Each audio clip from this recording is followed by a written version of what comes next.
और भारतीय तैयारे के गिरने की फुटेज मंजर-ए-आम पर आ गई है।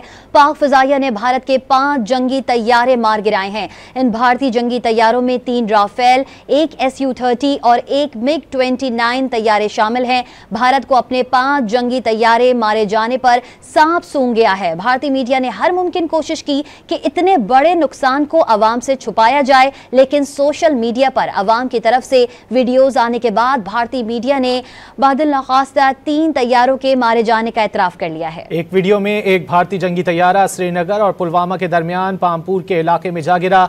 भारतीय जंगी तैयारा तबाह होने के बाद जलकर राख हो गया। इससे कबल एक और भारतीय तैयारे की अखनौर सेक्टर में गिरने की फुटेज भी मंजर-ए-आम पर आई थी। हमें ज्वाइन कर लिया है एंकर पर्सन नादिया नकी ने, उनसे भी बात कर लेते हैं। नादिया, टेक्नोलॉजी की बात हो रही है, टेक्नोलॉजी का ज़माना है, तो इस वक्त पाकिस्तानी तैयारों की जो टेक्नोलॉजी है वो ऐसा लग रहा है कि खासी बेहतर है पाकिस्तान से और परफॉर्म भी ज़्यादा बेहतर कर रही है।